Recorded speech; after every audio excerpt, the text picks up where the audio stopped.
goddamn. Can't see shit.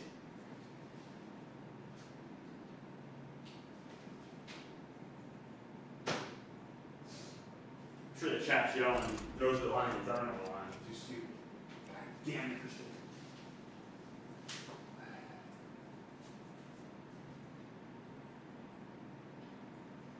Alright, well, follow it out, dumbass. You dumb fuck. 1, 2, 3, 4. It's gotta be somewhere around here. There it is. That mine sucks. Fuck these pants.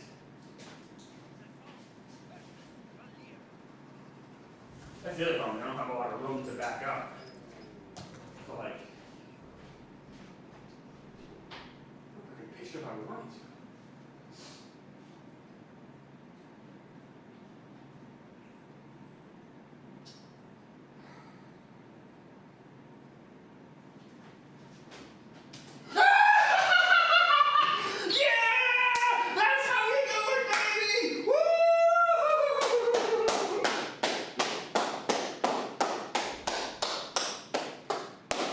We are the champions.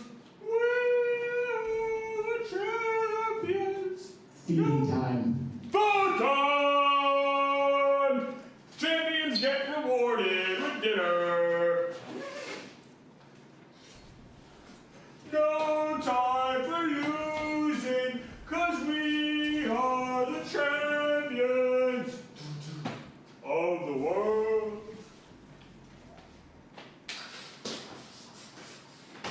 Dinner!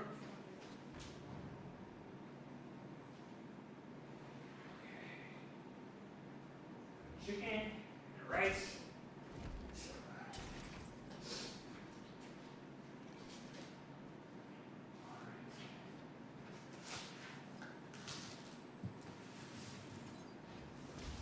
Wonder if that means it's like 6 o'clock.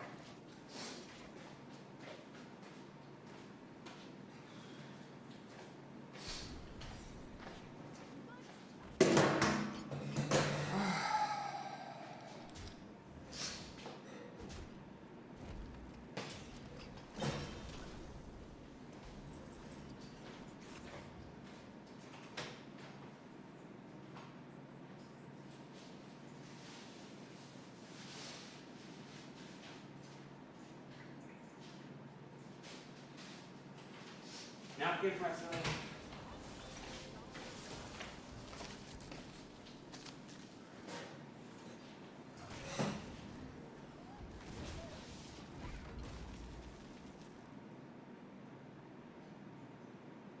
Chicken and rice.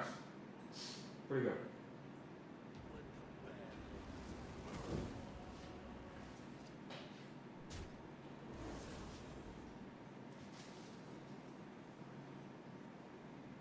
The only thing that sucks, when you get it in and like when you accomplish it, it's awesome, but then it's like, I can't do that anymore.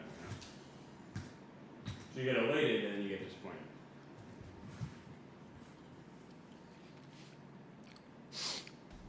Find something new to do. Oh, dinner. Dinner is good, because dinner means nighttime. So, if I can stay up a couple more hours, maybe go to bed eventually.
after I got divorced, I spent like, it's like, very lonely.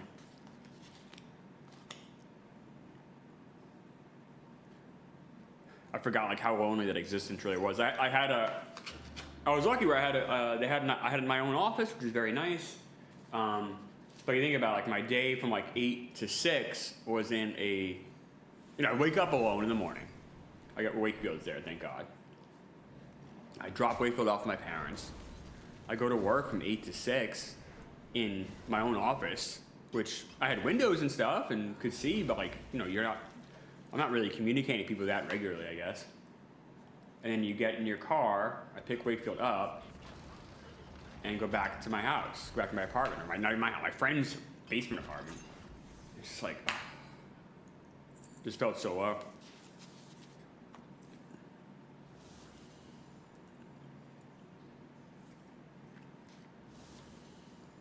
So if you're like going through it and you're like alone, like, believe me,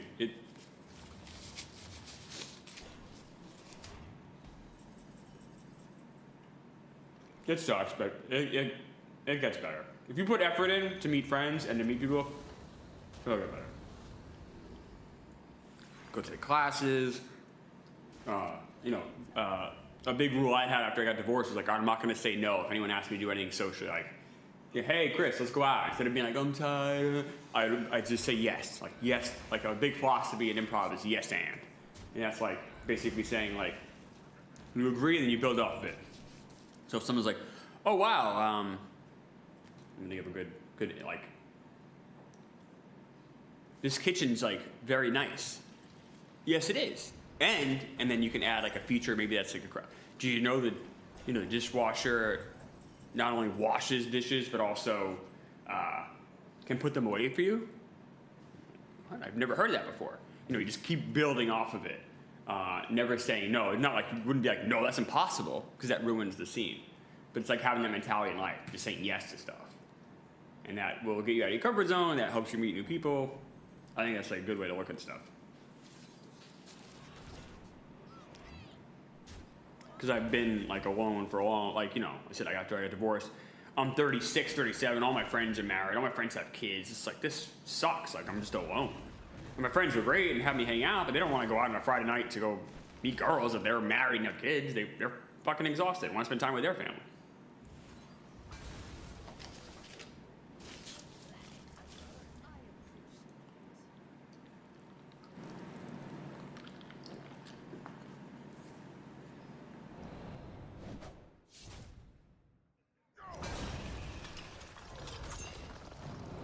I don't know why, this brings back those feelings now, but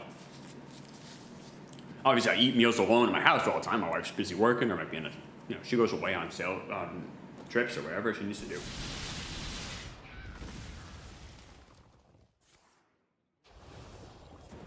But I think maybe because our house, our place feels like lived in, where this doesn't feel lived in. I always felt like an outsider in my friend's basement. I feel like that, obviously here. This is not my house, so.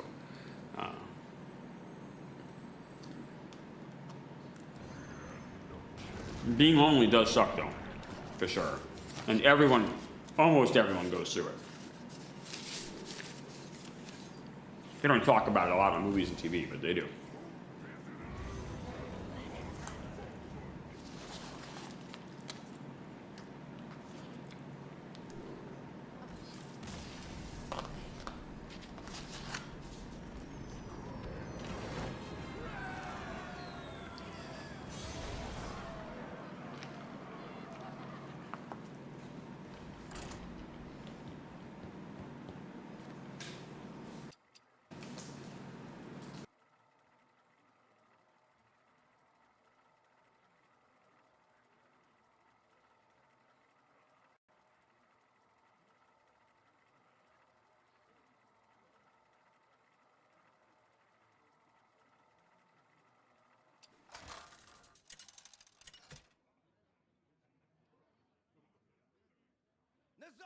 Versus Celeste!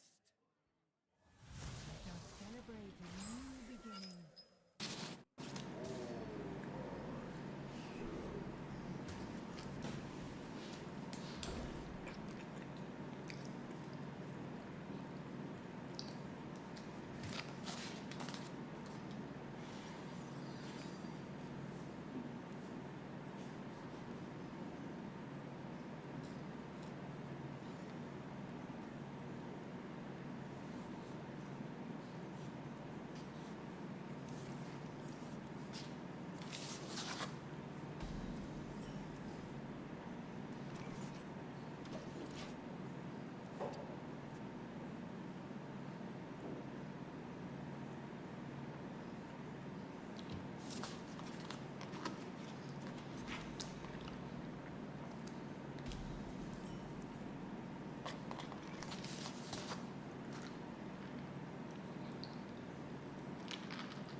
when I was that lonely back in like 2016, that's when I found Kirk. Was I just moved back home. It was like August of 2016. And I used to listen to WEI before I moved to New York in January of 2012. I moved back home August. In that time, Kirk became a radio personality in Boston. But I was in New York, so I didn't really hear him ever. I read his name, the whole Aaron Andrews thing. I saw his name pop up, but I didn't even know how to pronounce it. I thought it was like Mini Hane. I didn't know how to even pronounce his name. I turned on the radio. It was him and Jerry Callahan, who's been on EI for a million years, or was on EI for a million years. And I heard the show, and I'm like, who is this guy? What is this all about? I was instantly intrigued. And then he mentioned he had a podcast called Enough About Me, and had a bunch of episodes. So I went back and I listened to like all the old episodes I could find. This guy's incredible. And there were so many. So I would go to work, obviously listen to his show. I listened to his show when I got up in the morning, get ready, go to work, listen to his show. When I got to work, I shut off. And then I would listen to the back half of that show at home at night, because I was just, any distraction, I was so depressed, and I was so lonely, so any distraction was like great, and like his show was so enjoyable. I'm like, oh, this is awesome. So I would listen to Kirk like every single night when I got home. It became like something to look forward to, or something to enjoy, or something to like the time go by. Just like, it was just a really, really good show. And he was at EI in 2016, and then he left after 2017, and he came, no, 27, after 2017, I forget the time now. He joined Barstool in 2019, so maybe it's 16, 17, 18 I listened to him. And then 19, yeah, because the Red Sox won the World Series.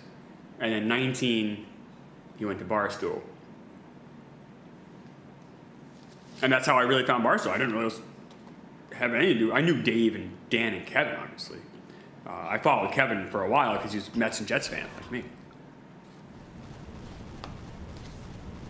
But I didn't really know much about Barstool. I always kind of turned my nose up at it.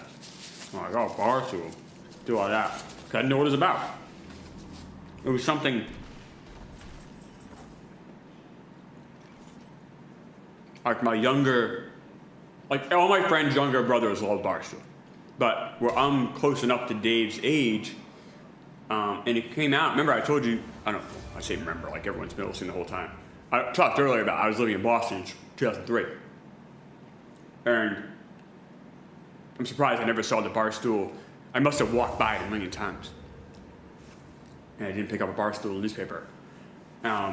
Which is a shame, because I would have loved it. Instead of reading that stupid-ass Metro. And then by the time I kind of discovered Barstool, found out kind of what Barstool was, I was in my, like, mid-late 20s. And I was just like, I just didn't know what it was. I didn't take the curiosity to find out. And then Kirk got hired by Barstool, and I listened to Kirk, but I didn't know anything else. And then Kirk one day does it. And I'm like, oh, I like trivia, this is interesting. I'm like, what is this Jeff D.O. man about?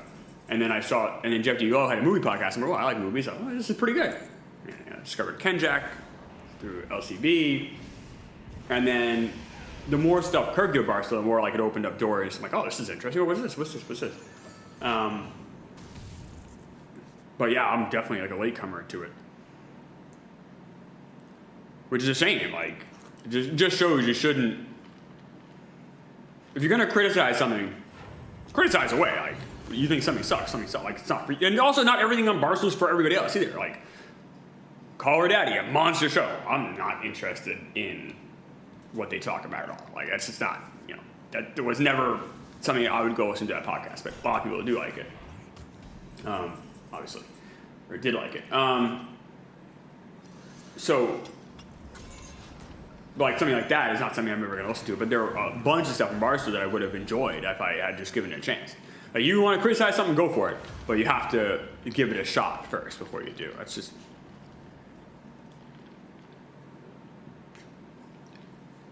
That's the old saying. Don't judge a book by its cover. See, it's an old saying because it's a true saying. Although some old sayings are bad because they're evil and racist, but that's not one. In fact, it's almost anti-racist. So good for that saying.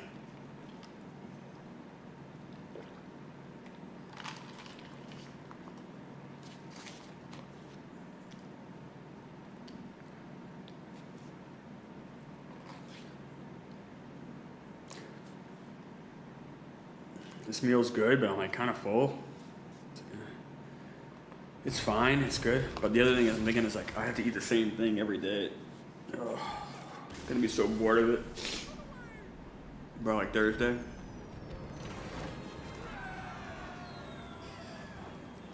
Like I'm already bored of it. Like I never sit and eat big meals. I like snack all day on like random stuff. I just get bored of like the taste of stuff. It's boring. Eating is boring. I wish there was a pill you could take and just get like 2,500 calories, whatever, that way. There are good meals, like great meals. Like go have a Peter Luger steak or something, where it's incredible. Wow, it's a great meal. But like 99%. Hey guys, welcome to the Hendersonville Aquarium. We are here to kind of give you a bit of an update on all the crazy theories about our viral sensation Charlotte. Really, we've done our research, we've talked to other scientists, and basically there are only two things it could be. It could be immaculate conception. Based on our research Basically, right now, yeah. it could be kind of like a divine almost conception. Yeah, very spiritual. And then the second possibility is that Charlotte was raped. Well, By rape's a strong word. It's sociobiologically ambiguous right Yes, now. It's yes. a gray area, but it was the result of coercive mating. Coercive mating is kind of more how we What say up, it. boys? Hi, what's up? Why are you soaked? We're doing the Facebook Live thing right now. Oh, what's up, guys? What's up, everybody? Yeah, we're just letting them know What are we about talking the sting about Charlotte. Yes. And we're letting them know about how there are just two ways. Only two. Only two options. Although, Only two. You know, the extent of the research hasn't been done yet. No. Then, So well, it's looking like two possible ways. so yeah, there are only two. Theoretically, it could be. No. I think only two. We sorry, we have to call it out. We're on camera, we're live. You're soaking wet. What? Dripping? It's case of the Mondays. Guys, we're gonna just figure some things out real quick here.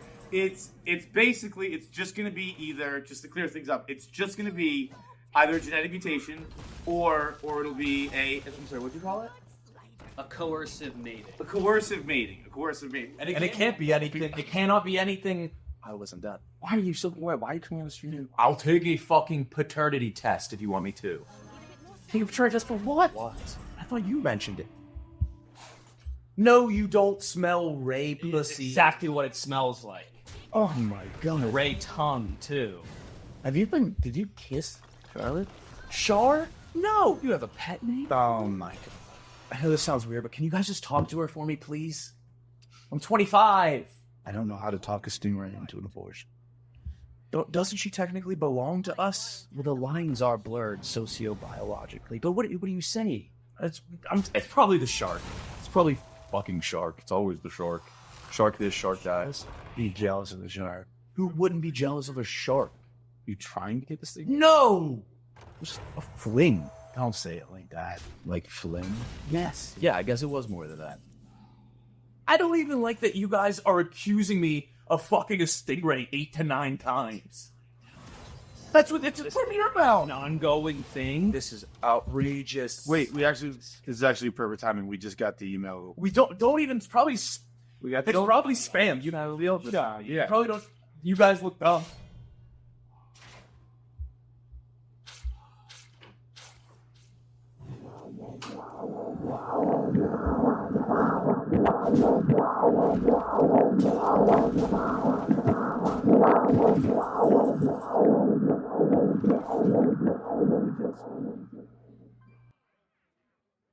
Man's retribution.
Sometimes when I miss a day at the office, I feel like I miss so much. Like I wonder what after missing a week, like what that's gonna be like. Kelly Keys murders Ohio State.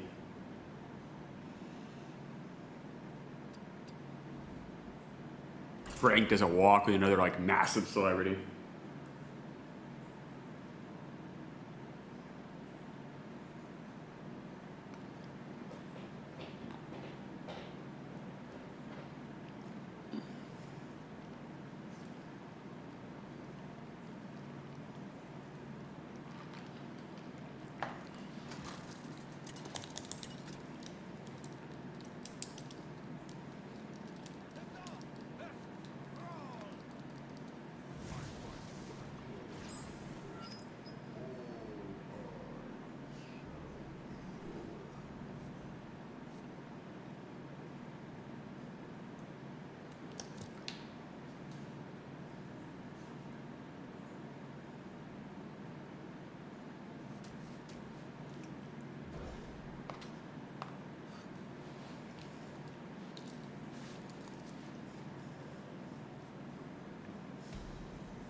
my tray.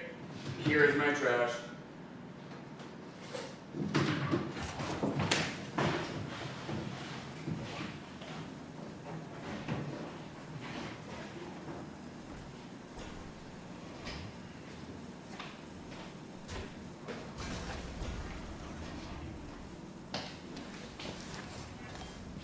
I'm gonna fart. 14. All right, so trying to write this monologue, or for these jokes. I'm not doing a good job.